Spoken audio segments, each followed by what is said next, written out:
बिल्कुल, हमारे साथ मनीष गुप्ता जी भी सीए जुड़ चुके हैं। मनीष जी, स्वागत है आपका भी। बजट को लेकर हम लगातार यहाँ पर चर्चा कर रहे हैं। बड़ी बड़ी बातें यहाँ पर हो रही हैं। विजन खास तौर से जो मोदी सरकार का है उसको लेकर, ये बजट उसको चरित्रार्थ करने के लिए या उसको आगे ले जाने के लिए रोड मैप की तरह दिखाई दे रहा है। लेकिन कुल मिलाकर चुनावी बजट था।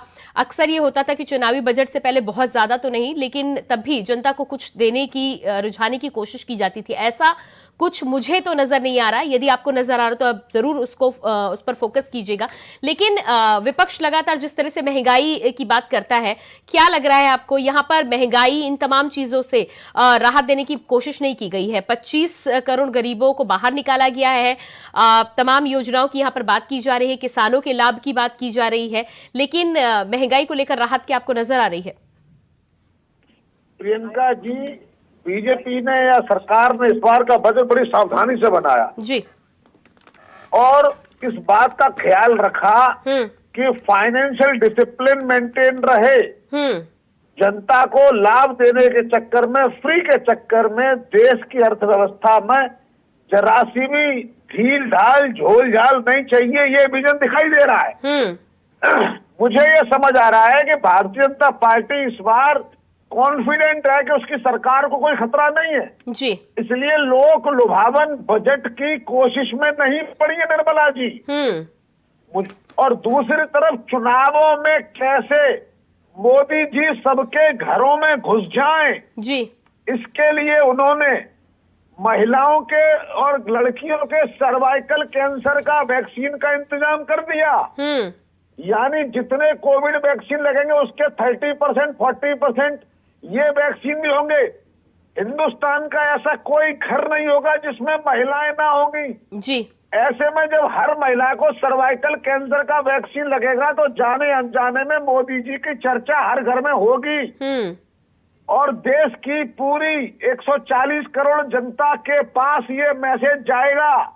मेरी 2 बेटियां हैं तो मुझे लगता है कि मेरे घर में मुझे वैक्सीन लगवानी चाहिए। कहीं ना कहीं चाहे अनचाहे में मोदी जी की तारीफ करूंगा कि उन्होंने इस ओर ध्यान रखा जी। कि पहले उन्होंने हार्ट अटैक में जो स्टेंट डलते थे वो स्टेंट सस्ते किए, अब वो कैंसर, सर्वाइकल कैंसर की बात कर रहे हैं। आने वाले मौके में वो ब्रेस्ट कैंसर पे भी बात करेंगे। कहने का मतलब ये, एक तरफ तो इन्होंने इतनी बड़ी मात्रा में वैक्सीन का काम देकर मेडिकल फार्मास्यूटिकल इंडस्ट्री को एक बूस्ट दे दिया जी, और वही दूसरी तरफ देश के हर घर में मोदी जी की एंट्री हो गई। यानी कि एक तीर से 2 निशाने लग गए। निश्चित रूप से एक तीर से 2 निशाने लग गए। तो ऐसे में मुझे लगता है ये एक अच्छा तरीका रहा बजट को लोक लुभावन बनाने का, जनता को लाभ पहुंचाने का। लेकिन जनता इसमें कोई एक्स्ट्रा बेनिफिट नहीं ले पाएगी। कोई व्यक्ति 2 वैक्सीन नहीं लगवा सकता। मानो 2 जगह चोरी करके अनाज तो ले सकता है लेकिन 2 बार वैक्सीन नहीं लगवाएगा जी। तो मुझे लगता है इस तरह की पॉपुलिस्ट योजनाएं मोदी सरकार को गहरे तक स्टैब्लिश कर देंगी और आने वाले समय में इस तरह के बड़े बेनिफिट दिए जाएंगे। लेकिन जिस तरीके से इनकम टैक्स में कोई छूट नहीं दी है, मोदी सरकार ने बहुत क्लियर कर दिया है कि अभी बात सिर्फ सबकी होगी, समाजवादी स्टाइल की होगी। मध्यम वर्ग को कोई लाभ देने की जरूरत नहीं है। प्रॉपर्टी शेयर मार्केट ऑलरेडी ठीक चल रहा है, वहां से लोगों को इनकम हो रही है। इनकम टैक्स में छूट देने का भी कोई प्लान नहीं है, मुझे लगता है अगले बजट में भी नहीं होगा। तो मध्यम वर्गीय लोग खुश नहीं होंगे।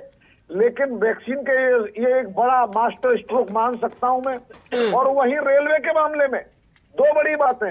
पहली बात, 56,000 कोचेज चेंज होंगे वंदे भारत से जी। यानी अगली रेलवे अगले 5 साल में बदली नजर आएगी। लोगों को रेलवे की यात्रा बहुत सुविधाजनक और फास्ट हो जाने वाली है। स्लीपर बोगी मिलना और आसान होगा।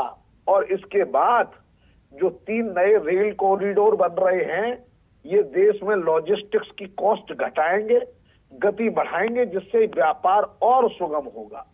तो थोड़ा ही सही, इनडायरेक्टली ही सही, बिजनेस सेक्टर को बूस्ट देने का काम किया है। ठीक है।